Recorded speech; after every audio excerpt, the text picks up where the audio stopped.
Paulo, a Prefeitura lança hoje o aplicativo para ser acionado em situação de perigo nas escolas. Vamos saber agora mais detalhes do seu funcionamento com a repórter Beatriz Manfredini. Muito bom dia, Beatriz. Oi, Marcelo, bom dia para você também, para todos que acompanham aqui o Jornal da Manhã, segunda edição. Pois é, né? Esse botão de alerta, ele foi anunciado pela Prefeitura de São Paulo numa coletiva de imprensa na semana passada. Foi um dia repleto de anúncios aqui em São Paulo por parte da gestão municipal e estadual de medidas para combater essas ameaças de ataques e também essas ameaças de violência. E aí hoje, então, o prefeito de São Paulo, Ricardo Nunes, faz uma coletiva de imprensa agora às 10h30 da manhã. A gente já está posicionado aqui no local para explicar como exatamente vai funcionar esse botão de alerta que está previsto para ter o início mesmo, né, desse uso a partir de hoje. O que a gente já sabe, pode adiantar, é que o botão de alerta ele vai funcionar para cerca de 8.000 escolas, não só escolas municipais, mas também particulares e estaduais que queiram, né, fazer o uso desse aplicativo. E ele funciona da seguinte forma: quando algum funcionário da escola aciona um botão nesse aplicativo, um dispositivo nesse aplicativo, automaticamente são acionadas também a Guarda Civil Metropolitana, a Polícia Militar e o SAMU. A ideia é que no mesmo momento em que alguém do corpo docente faça então esse acionamento do botão, essas equipes elas já se direcionem para o local dessa possível ameaça, desse possível ataque. E aí, como tem um sistema de comunicação direto com esses órgãos, eles vão mandar a viatura mais próxima, que estiver mais próxima da localidade em que o botão foi acionado. Como é uma fase inicial, uma fase ainda de experimentação desse botão, a ideia é que 5 funcionários de cada escola tenham esse aplicativo instalado no próprio celular em um primeiro momento. Então, eles vão priorizar os diretores, né, o corpo docente mais alto, os cargos mais altos da escola, eles vão começar esse uso. Depois, a ideia é que o botão de alerta ele se expanda. Então, a gente vai esperar um pouco aqui, Marcelo, para essa coletiva começar agora às 10h30, entender mais o detalhamento, mas a princípio é isso, um botão que eles vão poder acionar a partir de hoje e chamar tanto os serviços policiais quanto os serviços médicos imediatamente para o local de uma possível ocorrência.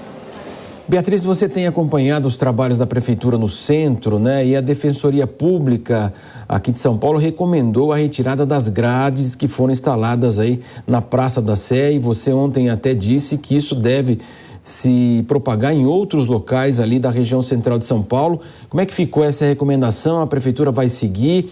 Há uma ordem nesse sentido? O que você pode falar sobre isso? Marcelo, o que eu apurei é que a Prefeitura pretende ampliar essa instalação de grades para outras praças da região central. Inicialmente, na Praça da Sé, a gestão Ricardo Nunes disse que fazia ali essa instalação de grades para poder plantar grama. Eles disseram que tinha muita gente circulando ali, principalmente moradores de rua, e que estavam fazendo esse plantio pelo menos 2 vezes ao dia. Então, a Prefeitura disse que fez essa instalação de grades para conseguir controlar ali esse plantio na região.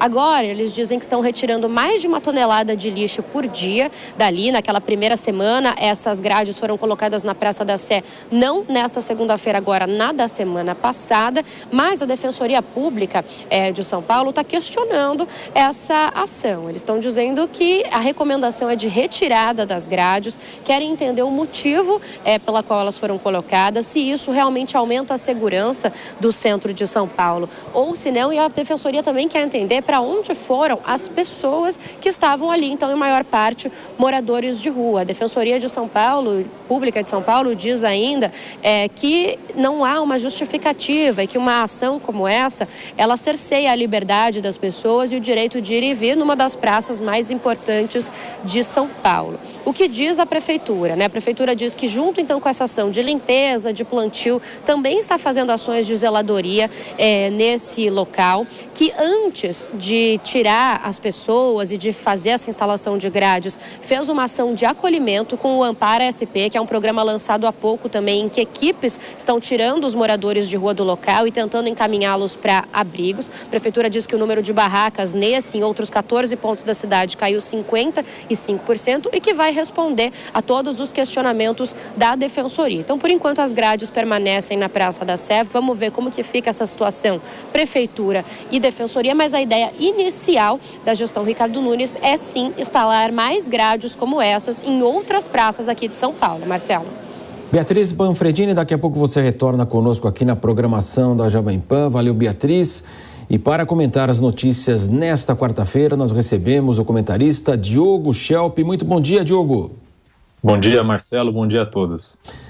Schelp, a gente está analisado aqui ontem mesmo, né? A Beatriz estava no centro, o prefeito Ricardo Nunes, ele garante ainda que não é candidato à reeleição e é claro que ele vai esconder isso por quanto tempo ele puder, evidentemente, mas já começa a se posicionar nesse sentido, aqui a disputa começa a se delinear, tem Ricardo Salles, ontem mesmo a notícia que Rodrigo Garcia, o ex-governador, estaria indo para o União Brasil na busca aí de um partido para disputar essa eleição, Guilherme Boulos deve contar com o apoio do PT, enfim, nós sabemos que os políticos pensam muito à frente e o ano que vem já tem eleição municipal aqui em São Paulo e em todo o Brasil também.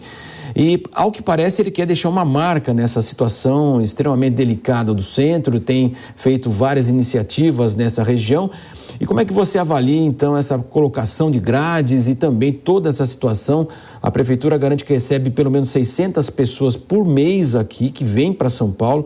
Essa situação das Cracolândias se espalhou não apenas em São Paulo, mas as grandes e até pequenas cidades.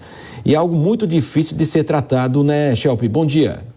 Pois é, Marcelo, é um tema realmente complicado, outros prefeitos também enfrentaram o mesmo problema e a grande questão é que muitas vezes a gestão municipal trata essas questões pontualmente, de tempos em tempos, uma operação que eventualmente faz a dispersão, por exemplo, dos usuários da Cracolândia, operações aí isoladas para impedir, por exemplo, que moradores de rua e outras pessoas ocupem aí espaços públicos como a praça central aí da cidade, mas tudo isso acaba não tendo o efeito esperado quando não se tem realmente um plano de longo prazo que seja permanente e constante.